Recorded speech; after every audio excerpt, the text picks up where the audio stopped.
નમસ્તે વિદ્યાર્થી મિત્રો.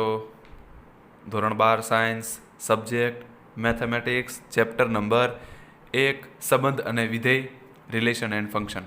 તો મિત્રો લાસ્ટ લેક્ચરમાં આપણે સંબંધ અને વિધેયની થોડીક પરિકલ્પના જોઈ હતી. ઓકે, ધોરણ 11માં જે સંબંધ અને વિધેય ચેપ્ટર હતું એનો થોડોક બેઝિક કન્સેપ્ટ સમજ્યા હતા કે સંબંધ એટલે શું.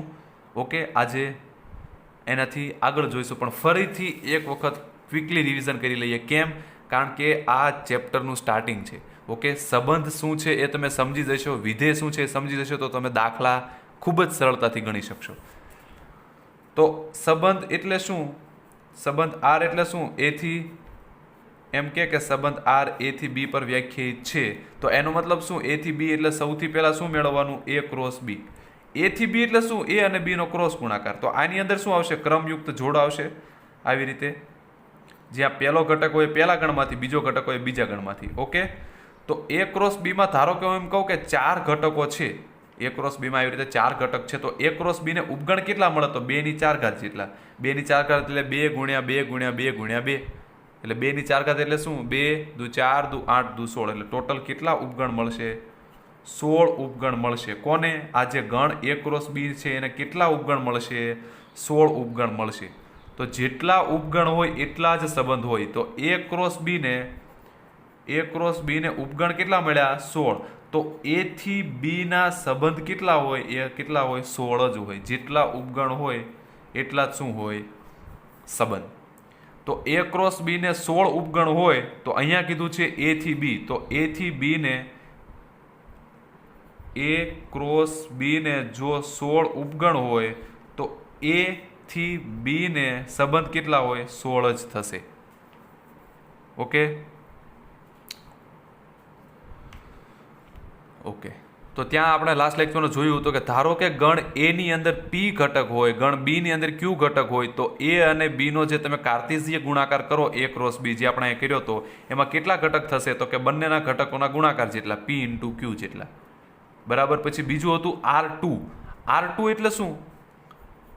R2 એટલે કશું નહીં, એને R ક્રોસ R વડે પણ દર્શાવાય છે. તો R ક્રોસ R શું છે? બે ગણનો કાર્ટેશિયન ગુણાકાર છે. જેમ અહીંયા એ અને બી નો કાર્ટેશિયન ગુણાકાર હતો એમ અહીંયા એક્સ અને આર અને આરનો કાર્ટેશિયન ગુણાકાર છે. તો આની અંદર શું આવશે? આની અંદર પણ ક્રમયુક્ત જોડો આવશે. જ્યાં પહેલો ઘટક ક્યાંથી લેવાનો? આરમાંથી, બીજો ઘટક બીજા ગણમાંથી, આરમાંથી. તો આની અંદર ટૂંકમાં એક્સ અને વાયની જોડ આવશે કે જ્યાં એક્સ આરમાંથી, વાય આરમાંથી. એનો મતલબ એક્સ અને વાય બંને ક્યાંથી લેવાના તમારે? આરમાંથી. તો R2 શું દર્શાવે? તો R2 સમતલ દર્શાવે. ખાસ ધ્યાન રાખજો. R2 શું દર્શાવે? સમતલ. સમતલ એટલે શું? તો આપણે વાત કરીએ કે કોઈ દીવાલ, કોઈ રૂમ હોય એની જે દિવાલ છે એને તમે સમતલ તરીકે લઈ શકો. બરોબર છે? 4 દિવાલ છે તો 4 સમતલ લઈ શકો. ઓકે, પછી એ ઉપરાંત રૂમની નીચે જે તળિયું છે એ પણ એક પ્રકારનું સમતલ જ છે. રૂમની ઉપર જે ભાગ છે ઉપરનો છતવાળો ભાગ એ પણ શું થાય?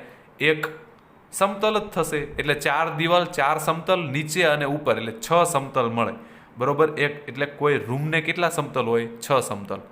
પછી અવકાશ. તો R2 શું દર્શાવે? ખાસ ધ્યાન રાખજો. શું દર્શાવે? સમતલ. R3 એટલે શું? તો કે R3 એનો મતલબ કે R cross R cross R. 3 વખત R. બરોબર છે? તો 2 વખત હતી ત્યારે આવી રીતે 2 જોડ આવતી હતી, ક્રમયુક્ત જોડ. તો અહીંયા કેટલા છે? 3 છે. તો અહીંયા 3 આવશે. X, Y અને Z. કે જ્યાં X ક્યાંથી લેવાનો? પહેલામાંથી, Y ક્યાંથી લેવાનો? બીજામાંથી, Z ક્યાંથી લેવાનો? ત્રીજામાંથી. તો મતલબ અહીંયા X, Y, Z 3 ક્યાંથી લેવાના આવે છે? R માંથી. એટલે X, Y, Z belongs to R. R એટલે શું ખાસ મિત્રો? R એટલે શું? વાસ્તવિક સંખ્યાનો ગણ. બરોબર. જેમ n એટલે પ્રાકૃતિક સંખ્યાનો ગણ, Z એટલે પૂર્ણાંક સંખ્યાનો ગણ, એમ R એટલે શું છે? વાસ્તવિક સંખ્યાનો ગણ. તો R2 શું દર્શાવે? સમતલ. તો R3 શું દર્શાવે છે? અવકાશ દર્શાવે. શું દર્શાવે? અવકાશ. અવકાશ એટલે શું? તો કોઈ રૂમ હોય, કોઈ ઓરડો, એની જે વચ્ચેનો પણ ભાગ છે એ વચ્ચેનો ભાગ એટલે કોઈ રૂમની વચ્ચેનો ભાગ અને દિવાલ આ બધું ભેગું થઈને શું? એક અવકાશ રચે. શું રચે? અવકાશ. સમતલમાં ફક્ત દિવાલું જ આવે. બરોબર છે? સમતલમાં જે 4 દિવાલું છે એ જ આવે અને નીચેની અને ઉપરની એટલે ટોટલ 6 દિવાલું એટલે 6 સમતલ મળે. પરંતુ રૂમની વચ્ચેનો પણ જે ભાગ છે, અંદર જે હવા પણ ભરાયેલી છે, એ બધો ભાગ તમે લ્યો, 4 દિવાલું, નીચે, ઉપર અને અંદરનો જે બધો ભાગ છે એ બધું તમે ભેગું કરો તો એ શું દર્શાવે? તો કે અવકાશ દર્શાવે. બરાબર છે. તો સમતલમાં કોઈ બિંદુને કેટલા યામ હોય? 2 યામ હોય. બરોબર છે. સમતલ એટલે શું? R2. R2 એટલે શું? R cross R. અને R ક્રોસ R 2 ગણનો કાર્ટેશીય ગુણાકાર હોય ત્યારે 2 જોડ આવે, ક્રમયુક્ત જોડ. અને 3 હોય ત્યારે આવી રીતે 3 ઘટક આવે. 2 હોય ત્યારે 2 ઘટક આવે, 3 હોય ત્યારે 3 ઘટક આવે. બરોબર છે. તો સમતલ એટલે શું? R2. અવકાશ એટલે શું? R3. ઓકે. તો હવે ઉદાહરણ જોઈએ. જો કે ધારો કે હું 2 ગણ લઈ લઉં છું. 2 ગણ લઈ લઉં છું. કયા? A અને B. A બરાબર હું 1 2 3 લઉં છું, B બરાબર 5 અને 7 લઉં છું. 2 ગણ લીધા. તો હવે A અને B નો બંનેનો ક્રોસ ગુણાકાર કરું, A ક્રોસ B. તો કઈ રીતે થશે? A અને B નો ક્રોસ ગુણાકાર કરું છું. બરોબર. પહેલા મેં ઘટક A લીધો, પછી ઘટક B લીધો છે. તો પહેલો જે ઘટક છે હવે A ક્રોસ B માં આપણે જાણીએ છીએ શું આવશે? ક્રમયુક્ત જોડ આવશે. એવી રીતે એમાં પહેલો ઘટક A માંથી, બીજો ઘટક ક્યાંથી લેવાનો હોય? B માંથી. તો પહેલું આપણે મેળવવું છે A ક્રોસ B. તો A થી ચાલુ કરવાનું, એટલે એના ઘટકથી, એટલે 1 5 1 7 2 5 2 7 3 5 3 7. ઓકે. A ની અંદર કેટલા ઘટક છે? 3. B ની અંદર કેટલા ઘટક છે? 2. તો એ બંનેનો ક્રોસ ગુણાકાર કરીએ A ક્રોસ B માં, તો આમાં 3 આમાં 2, એટલે 3 દૂન 6. કેટલા મળવો પડે? A ક્રોસ B માં ટોટલ 6 ઘટક. તો જો મળે છે 1 2 3 4 5 અને 6. ઓકે. તો A ક્રોસ B માં ઘટક કેટલા થયા? ટોટલ 6. તો હવે A ક્રોસ B ને જેટલા ઉપગણ હોય તેટલા જ A થી B પરના સંબંધ મળે. ખાસ અગત્યની લાઈન શું કહે છે કે A ક્રોસ B આ જે ગણ છે કેટલા ઘટક છે? 6. તો A ક્રોસ B ને જેટલા ઉપગણ હોય એટલા જ શું મળે? A થી B પરના સંબંધ. જેટલા ઉપગણ એટલા સંબંધ, જેટલા ઉપગણ એટલા સંબંધ. બરાબર છે. તો અહીંયા A ક્રોસ B ને કેટલા ઉપગણ મળશે? તો A ક્રોસ B માં ઘટક 6 છે, એટલે 2 ની 6 ઘાત એટલે 64. એનો મતલબ A ક્રોસ B ને 64 ઉપગણ મળે. અને તેથી A ક્રોસ B ને 64 ઉપગણ મળે, તેથી A થી B પરના સંબંધ કેટલા મળે? એ પણ 64 જ મળશે. તો માટે A થી B પરના સંબંધોની સંખ્યા શું થશે? 64. બરાબર છે. આપણે વાત કરીએ જેટલા ઉપગણ હોય એટલા સંબંધ થાય, તો ઉપગણ 64 છે, તો સંબંધ પણ કેટલા થશે? 64. ઓકે. પછી જો કે આવી રીતે લાઈન લખી હોય કે જો R એ સંબંધ હોય A થી B નો, હવે R ક્યાંથી ક્યાંનો છે? A થી B નો. એટલે જોઈને આવી રીતે લખાય. આવી રીતે જે લાઈન છે ને એને તમે ગાણિતિક ફોર્મમાં લખો તો આવી રીતે લખાય. આનો મતલબ શું? R શું છે? સંબંધ. ક્યાંથી ક્યાંનો? તો કે A થી B પરનો. એટલે R સંબંધ હોય A થી B નો, તો એને મેથેમેટિકલ ફોર્મમાં આવી રીતે લખાય. R સંબંધ છે, પછી 2 ટપકા, ક્યાંથી ક્યાંનો? A થી B નો. જ્યાં A અને B બંને શું છે? ગણ છે. બરોબર છે. ઓકે. તો A થી B નો સંબંધ છે, એનો મતલબ R બરાબર શું આવશે? A થી B. એનો મતલબ શું? A ક્રોસ B મેળવવાનો. આપણે હમણાં જ વાત કરી, લાસ્ટ લેક્ચરમાં પણ આપણે વાત કરી હતી કે A થી B એટલે શું? તો કે A ક્રોસ B મેળવો. તો A ક્રોસ B માં શું આવે? જો આવી રીતે ક્રમયુક્ત જોડો આવશે, તો એનો મતલબ કે R માં શું આવશે? તો કે ક્રમયુક્ત જોડો આવશે X અને Y, કે જ્યાં X પહેલો ઘટક છે A માંથી લેવાનો, Y જે બીજો ઘટક છે ક્યાંથી લેવાનો? B માંથી. ઓકે. હવે ત્યારબાદ આગળ જોઈએ વિધેય. વિધેય કોને કહેવાય? તો કે વિધેય એ એક વિશિષ્ટ સંબંધ છે. એટલે કે દરેક વિધેય સંબંધ છે, પરંતુ દરેક સંબંધ વિધેય ન પણ હોય. હવે ખાસ ધ્યાન રાખજો, કન્ફ્યુઝન ના થાય. સંબંધ આપણે વ્યવસ્થિત આગળ જોઈ લીધું. લાસ્ટ લેક્ચરમાં આપણે સંબંધની ખાસી વાત કરી હતી અને અત્યારે પણ સંબંધ વિશે વાત કરીએ. હવે વાત કરીએ વિધેયની. તો વિધેય શું છે? તો કે એ એક સંબંધ જ છે. વિધેય શું છે? એ એક પ્રકારનો સંબંધ જ છે. એટલે કે દરેક વિધેય સંબંધ હોય. બરોબર. અહીંયા આપણે વાત કરી કે કેટલા A થી B પર કેટલા સંબંધ મળે છે. આ દાખલામાં A થી B માં સંબંધ કેટલા મળે છે? જો હું સંબંધ R આવી રીતે વ્યાખ્યાયિત કરું છું A થી B પર, A તરીકે શું છે? 1 2 3, B તરીકે 5 7. તો સંબંધ કેટલા મળે છે? તો કે A ક્રોસ B ના જેટલા ઉપગણ હોય એટલા. તો કેટલા થાય છે? 64. તો અહીં સંબંધ કેટલા મળશે? ટોટલ 64 સંબંધ મળશે. A થી B ના સંબંધ કેટલા મળશે? 64. બરાબર છે. તો આ જે 64 સંબંધ મળે છે ને, 64 સંબંધમાંથી અમુક જ વિધેય થશે.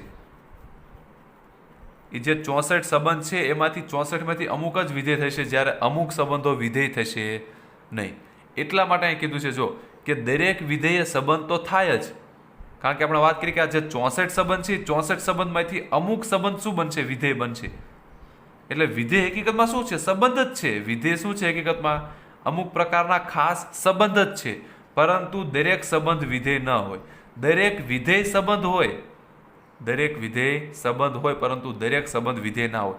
કારણ કે આ જે 64 સંબંધ મળ્યા આપણને, એ 64 સંબંધમાંથી 5 કે 10 વિધેય બની શકે. 5 અથવા તો 10 સંબંધ જે 5 અથવા તો 10 જે સંબંધ છે એ વિધેય બનશે. બાકીના જે રહ્યા બરોબર છે 55 કે 54, એ ફક્ત સંબંધ રહેશે પણ વિધેય બનશે નહીં. એટલા માટે કીધું છે કે દરેક વિધેય એ સંબંધ થાય, પરંતુ દરેક સંબંધ વિધેય ન પણ થાય. એટલે અહીં લખ્યું છે કે એટલે કે ઉપરના 64 સંબંધો જે છે એ 64 સંબંધમાંથી અમુક જ સંબંધ શું બનશે? વિધેય બનશે. હવે કયા સંબંધ વિધેય બને? તો એની વ્યાખ્યા અહીં આપી છે કે વિધેય એટલે તો કે પ્રદેશના પ્રત્યેક ઘટકનું ફક્ત એક જ પ્રતિબિંબ મળે. જો પ્રદેશ અને સહપ્રદેશ વિસ્તાર, કોઈ સંબંધનો પ્રદેશ એટલે શું? તો આપણે વાત કરીએ કે આર ધારો કે એ થી બી પરનો સંબંધ છે, બરોબર છે, જ્યાં એ ની અંદર 1 2 છે અને બી ની અંદર ફક્ત 3 છે. બરોબર, આવી રીતે હું ઉદાહરણ તરીકે લઉં છું. પ્રદેશ, સહપ્રદેશ અને વિસ્તારની વાત કરીએ છીએ. ઓકે, તો આર આવી રીતે વ્યાખ્યાયિત થશે 1 3 અને 2 3. ફક્ત 2 જ ઘટક આવશે. ફક્ત કેટલા ઘટક આવશે? 2 જ. કારણ કે આની અંદર એ ની અંદર 2 ઘટક છે, બી ની અંદર 1 ઘટક છે, બંનેનો ગુણાકાર 2 1 2 એટલે ટોટલ 2 જ ઘટક આવશે. હવે તો ઓકે, આર ની અંદર શું કેટલા ઘટક આવ્યા? સંબંધ આર ની અંદર 2 ઘટક, 1 3 અને 2 3. હવે પ્રદેશ એટલે શું? તો કે પ્રદેશ એટલે આ જે સંબંધ આર, હું એમ કહું કે આ સંબંધ આર નો પ્રદેશ શું? તો આ પહેલો ઘટક લઈને જે ગણ બનાવો એ પ્રદેશ થાય. તો અહીંયા 1 અને 2 છે, તો આ 1 અને 2 સાથે શું થઈ જશે? પ્રદેશ થઈ જશે. ઓકે, અને પાછળના ઘટક લઈને વિધેય બનાવો તો અહીંયા 3 3 છે, એનો મતલબ 3 જ તે, બરાબર, એક જ વખત લખવાનું હોય. તો 3 શું થઈ જાય? એનો વિસ્તાર. અને સહપ્રદેશ એટલે શું? તો કે સંબંધ ક્યાંથી ક્યાં પર વ્યાખ્યાયિત છે? એ થી બી પર. તો આ જે પાછળનો ગણ છે એને શું કહેવાય? સહપ્રદેશ. તો અહીંયા બી શું થઈ જશે? સહપ્રદેશ. એટલે કે પહેલો ઘટક લઈને જે બનાવો એ પ્રદેશ બને, બીજો ઘટક લઈને જે બનાવો એ વિસ્તાર બને. અને આ જે ગણ આર ક્યાંથી ક્યાં પર વ્યાખ્યાયિત છે? તો એ જે છેલ્લો ગણ લઈને જે છેલ્લો ગણ હોય એને શું કહેવાય? સહપ્રદેશ. બરાબર. તો પ્રદેશના પ્રત્યેક ઘટકનું, એનો મતલબ કે પ્રદેશમાં જેટલા પણ ઘટક હોય, પ્રદેશના પ્રત્યેક ઘટકનું ફક્ત એક જ પ્રતિબિંબ મળવું પડે. હવે અહીંયા જો 4 આકૃતિ આપી છે, એ આકૃતિ તમે જોઈશો એટલે ખાસ તમને આઈડિયા આવી જશે. જો આ જે છે એ ગણ એ છે અને આ જે ગણ છે એ ગણ બી છે. બરોબર, દરેક જગ્યાએ એવું છે. આ ગણ એ, આ ગણ બી, આ ગણ એ, આ ગણ બી. સિમિલરલી આ ગણ એ છે, ગણ બી છે. ગણ એ ની અંદર કયા ઘટક છે? 1 થી 5. જો ગણ એ ની અંદર કેટલા ઘટક છે? 1 થી 5. અને ગણ બી ની અંદર એ થી F, A B C D E F, A B C D E F, બરાબર છે, એ થી એફ સુધી. હવે મિત્રો આપણે આમ લખીએ કે 1 3. તો આનો મતલબ શું? કે 1 કેની ઉપર જાય છે? 3 ઉપર, બરાબર છે. 1 નું પ્રતિબિંબ શું થાય? 3. આ ખાસ ધ્યાન રાખજો. આવી રીતે કહું કે 1 થી 3, તો આનો મતલબ શું? કે 1 નું પ્રતિબિંબ શું થશે? 3. પાછળનો જે ઘટક હોય, આગળના ઘટકનું શું હોય? પ્રતિબિંબ. એટલે 1 કેની ઉપર જશે? 3 ઉપર. તો એવી રીતે અહીંયા તમને અલગ અલગ 4 સંબંધ આપ્યા છે. એ 4 સંબંધમાંથી કયા સંબંધ વિધેય થાય એ કહેવાનું છે. બરોબર છે. પહેલામાં જો પહેલો સંબંધ જે છે એનો આવી રીતે નામ આપી દો આર. ક્યાંથી ક્યાંનો છે? તો કે એ થી બી પરનો છે, એ થી બી પરનો. હવે વિધેય ક્યારે કહેવાય? તો કે પ્રત્યેક ઘટકનું ફક્ત એક જ પ્રતિબિંબ. પ્રત્યેક ઘટકનું ફક્ત એક જ પ્રતિબિંબ. પ્રત્યેક ઘટકનું ફક્ત એક જ પ્રતિબિંબ. અહીંયા 3 છે, ક્રોમનું પ્રતિબિંબ છે 1 નું. એટલે પ્રદેશના જે દરેકે દરેક ઘટક છે, પ્રદેશના જે પ્રત્યેક ઘટક છે એનું ફક્ત એક જ પ્રતિબિંબ મળવું પડે. એટલે દરેકે દરેક ઘટકનું એક જ પ્રતિબિંબ મળવું પડે. એનો મતલબ 1 નું 1 મળવું પડે, 2 નું પણ 1 મળવું પડે, 3 નું પણ 1 મળવું પડે, 4 નું પણ 1 મળવું પડે, 5 નું પણ 1 મળવું પડે. પ્રદેશમાં જે ઘટક છે બધા આવી જવા પડે, એક ઘટક રહેવો ના પડે. તો અહીંયા જો 1 2 3 4 5 બધા ઘટક આવી ગયા. હા, બરાબર. પ્રત્યેક ઘટક એનો મતલબ કે દરેકે દરેક ઘટક, કોઈ પણ ઘટક રહેવો ના જોઈએ. પ્રત્યેક ઘટક આવી ગયા. હવે દરેકે દરેકનું ફક્ત એક જ પ્રતિબિંબ મળવું પડે. એનો મતલબ એકનું ફક્ત એક જ મળવું પડે. એવું નહીં કે એકનું બે મળે, એક વખત એ ઉપર જાય ને એક વખત બી ઉપર જાય. બરાબર છે. પ્રત્યેક ઘટક એટલે શું? તો કે પ્રદેશના બધા ઘટકનું પ્રતિબિંબ મળવું પડે અને ફક્ત એક જ મળવું પડે. તો અહીંયા જો 5 એ 5 ઘટકનું મળે છે, પ્રત્યેક ઘટકનું મળે છે. હા, અને બધાનું એક જ મળે છે. જો એને પણ એકને એક જ મળે છે, 2ને પણ એક જ મળે છે, 3ને પણ એક જ મળે છે, 4ને પણ એક જ મળે છે, 5ને પણ એક મળે છે. એટલે આ જે સંબંધ છે એથી બી નો વિધેય થશે. એટલે ટીક માર્ક કર્યું. આ સંબંધ વિધેય થશે. તો વિધેય ક્યારે કહેવાય? પ્રત્યેક ઘટક આવી જવો પડે. પ્રદેશનો પ્રત્યેક ઘટક આવી જવો પડે. તો પ્રદેશમાં 1 2 3 4 5 6, ઓકે, 1 2 3 4 5 સુધી છે. તો 1નું પ્રતિબિંબ મળે છે, 3નું મળે છે, 4નું મળે છે, 5નું મળે છે, પણ 2નું મળતું નથી. જો 2નું કોઈ જ પ્રતિબિંબ મળતું નથી, તો આ વિધેય થશે નહીં. એવી જ રીતે ત્રીજું જુઓ, એમાં 5 ઘટક છે. તો પ્રત્યેક ઘટક આવી ગયા. પહેલું, બીજું, ત્રીજું, ચોથું, પાંચમું. હા, પ્રત્યેક ઘટક આવી ગયા. હવે કેટલા? તો કે એક જ મળવું પડે, ફક્ત એક. તો 1નું 1 મળે છે, 2નું 1 મળે છે, 3નું 1 જ મળે છે, 4નું પણ 1 જ મળે છે, 5નું પણ 1 જ મળે છે. આ વિધેય થશે. બરોબર છે. વિધેયને ફક્ત 2 જ કન્ડિશન છે. પ્રત્યેક ઘટક, ફક્ત એક પ્રતિબિંબ. વિધેય ક્યારે કહેવાય? કોઈ પણ સંબંધ છે વિધેય ક્યારે કહેવાય? તો 2 કન્ડિશન સેટિસ્ફાય થવી જોઈએ. પહેલું કે પ્રત્યેક ઘટક, પ્રદેશનો પ્રત્યેક ઘટક એટલે દરેકે દરેક ઘટક, કોઈ રહી ન જવો જોઈએ. અને બીજું, તો બીજામાં શું? ફક્ત એક જ પ્રતિબિંબ. આ 2 વ્યાખ્યા, આ 2 જે કન્ડિશન છે એ સેટિસ્ફાય થવી જોઈએ. પ્રત્યેક ઘટક, દરેકે દરેક ઘટક આવી જવો પડે પ્રદેશનો, અને એક જ પ્રતિબિંબ મળવું પડે. બરાબર છે. તો અહીંયા તમે 4 કન્ડિશનમાં જુઓ. પ્રત્યેક ઘટક, દરેકે દરેક ઘટક આવી જાય છે. 1 2 3 4 5, હા, આવી જાય છે. પછી એક જ પ્રતિબિંબ મળે છે. તો 1ને 1 મળે છે, 2ને પણ એક જ મળે છે, 3ને પણ એક જ મળે છે, 4ને પણ એક જ મળે છે, 5ને પણ એક જ મળે છે. તો આ વિધેય થઈ ગયું. પ્રત્યેક ઘટક આવે છે, ના, બગડો નથી આવતો, એટલે આ વિધેય નહીં થાય. પ્રત્યેક ઘટક આવે છે 1 2 3 4 5, હા, પ્રત્યેક ઘટક આવે છે. બધાને એક જ મળે છે પ્રતિબિંબ, હા, બધાને એક જ મળે છે. તો વિધેય થઈ જશે. પ્રત્યેક ઘટક આવે છે, એકડો આવી ગયો, બગડો આવી ગયો, તગડો પણ આવી ગયો, ચોગડો આવી ગયો, પાંચડો આવી ગયો. હા, પ્રત્યેક ઘટક, દરેકે દરેક આવી જાય. એક જ પ્રતિબિંબ મળે છે, 1ને 1 જ મળે છે, 2ને 1 જ મળે છે, પણ 3ને 2 જ મળે છે. જો 3ને એક વખત પ્રતિબિંબ ડી મળે છે, એક વખત પ્રતિબિંબ બી મળે છે. એટલે આ વિધેય થશે નહીં. એટલો મતલબ પહેલું અને ત્રીજું વિધેય થશે, પણ બીજું અને ચોથું નહીં થાય. બીજું નહીં થાય કેમ? કારણ કે પ્રત્યેક ઘટકનું મળવું પડે, અને અહીંયા 2નું નથી મળતું. અને છેલ્લું નહીં થાય કેમ? કારણ કે પ્રત્યેક ઘટકનું મળે છે, પણ એક જ મળવું પડે, અને અહીંયા તો 3ના 2 પ્રતિબિંબ મળે છે અલગ અલગ. એટલે એ પણ વિધેય થશે નહીં. બરાબર છે. એટલે આ જો તમે આકૃતિ ખાસ ધ્યાનમાં રાખશો તો તમને વિધેય અને સંબંધ વચ્ચેનો તફાવત ખબર પડી જશે. બરોબર. સંબંધ તો લગભગ બધા થઈ જ જાય, પણ અમુક સંબંધમાંથી જ અમુક જ એવા સંબંધ હોય કે જે વિધેય બની શકે. બરાબર છે. આ બધા સંબંધ તો છે જ, આ 4 જે છે સંબંધ તો છે જ, પણ 4 મેં તેમ જોયું કે વિધેય ફક્ત 2 જ બને છે, 2 નથી બનતા. વિધેય ક્યારે બને? ફક્ત તમારા વ્યાખ્યા યાદ રાખવાની. 2 શરત છે. કઈ? પહેલી શરત તો કે પ્રદેશનો પ્રત્યેક ઘટક આવી જવો પડે. બરાબર છે.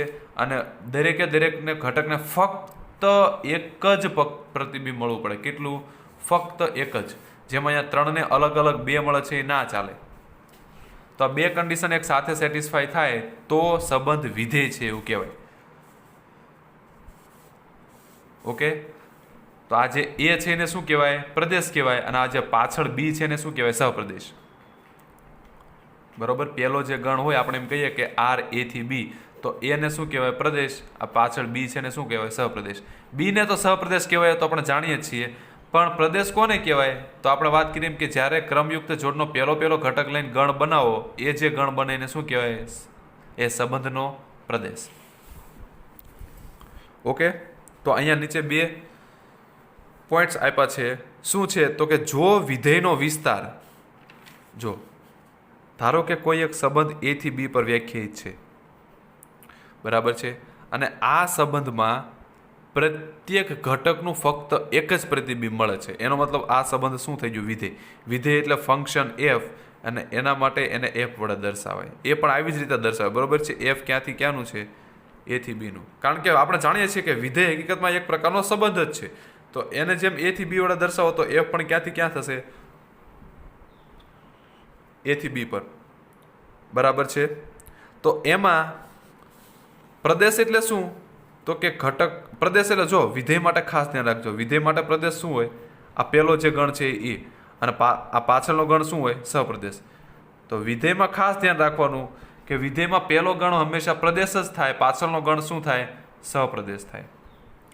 જ્યારે વિધેય સંબંધમાં શું હોય? પાછળનો ગણ સહપ્રદેશ થાય, બરાબર, પણ આગળનો ગણ પ્રદેશ જ થાય એવું જરૂરી નથી. એટલે વિધેયમાં આગળનો ગણ પ્રદેશ હોય, પાછળનો ગણ શું હોય? સહપ્રદેશ. અને વિસ્તાર એટલે શું? તો કે જે આપણે આ ક્રમયુક્ત જોડ બનાવી છે એમાં જે પાછળનો ઘટક આવે એને શું કહેવાય? વિસ્તાર. તો બે વ્યાખ્યા છે કે વાસ્તવિક કિંમતનું વિધેય કોને કહેવાય અને વાસ્તવિક વિધેય કહેવાય કોને કહેવાય. કે જો વિધેય આપણે અહીંયા ધારો કે આપણે આ વિધેય લઈ લીધું એફ એ થી બી, તો કે જો વિધેયનો વિસ્તાર, વિસ્તાર એટલે શું? પાછળનો જે ઘટક લઈને બનાવો એ વિસ્તાર. જો વિસ્તાર શું હોય? આર હોય અથવા તો આરનો ઉપગણ હોય તો તે વિધેયને શું કહેવાય? વાસ્તવિક કિંમતનું વિધેય. અને વાસ્તવિક કિંમતનું વિધેય એટલે ઇંગ્લિશમાં કહેવાય વાસ્તવિક એટલે રિયલ, કિંમત એટલે વેલ્યુ, વિધેય એટલે ફંક્શન. એટલે વાસ્તવિક કિંમતના વિધેયને ઇંગ્લિશમાં રિયલ વેલ્યુડ ફંક્શન કહેવાય. ક્યારે વાસ્તવિક કિંમતનું વિધેય ક્યારે કહેવાય? કે જ્યારે ફક્ત એનો વિસ્તાર શું હોય? વાસ્તવિક હોય. આપણે જાણીએ છીએ કે આરને શું કહેવાય? વાસ્તવિક સંખ્યાનો ગણ કહીએ છીએ આપણે આરને. એટલે જ્યારે આપણો વિસ્તાર શું હોય? વાસ્તવિક સંખ્યાનો ગણ હોય ત્યારે એને વાસ્તવિક કિંમતનું વિધેય કહેવાય. અને જ્યારે એનો પ્રદેશ અને વિસ્તાર બંને આર હોય, અહીંયા ફક્ત શું હતું કે વિસ્તાર જ ફક્ત શું હતો? વાસ્તવિક. ફક્ત વિસ્તાર જ શું હતો? વાસ્તવિક. અને અહીંયા તો પ્રદેશ અને વિસ્તાર બંને શું છે? વાસ્તવિક. એટલે જ્યારે કોઈ વિધેયમાં ફક્ત વિસ્તાર જ વાસ્તવિક હોય ત્યારે એને વાસ્તવિક કિંમતનું વિધેય કહેવાય. અને જ્યારે પ્રદેશ અને વિસ્તાર બંને વાસ્તવિક હોય ત્યારે એ વિધેયને વાસ્તવિક વિધેય કહેવાય. વાસ્તવિક કિંમતનું વિધેય અને વાસ્તવિક વિધેય બંને વચ્ચે તફાવત શું? વાસ્તવિક કિંમતનું વિધેય ક્યારે કહેવાય? કે જ્યારે એનો વિસ્તાર શું હોય? વાસ્તવિક હોય, બરાબર છે. આર એટલે વાસ્તવિક સંખ્યાનો ગણ આપણે જાણીએ છીએ. એટલે કે જ્યારે ફક્ત એનો વિસ્તાર શું હોય? વાસ્તવિક. અને વાસ્તવિક વિધેય ક્યારે કહેવાય? કે જ્યારે એનો પ્રદેશ અને વિસ્તાર બંને શું હોય? વાસ્તવિક હોય, બરાબર છે. તો આ બંને વ્યાખ્યાએ ખાસ ધ્યાનમાં રાખજો. પરંતુ એની કરતાં વધારે અગત્યનું છે આ જે સંબંધ અને વિધેય. કયો સંબંધ વિધેય બને અને કયો સંબંધ વિધેય ના બને એ તમે ફક્ત આ વ્યાખ્યા ઉપરથી જ નક્કી કરી શકો છો. ઓકે, તો અહીં સુધી રાખીએ મિત્રો. હવે નેક્સ્ટ લેક્ચરમાં આની પછી આપણે આગળ જોઈશું. ત્યાં સુધી આવજો. Caught in the crossfire. It's caught in the crossfire.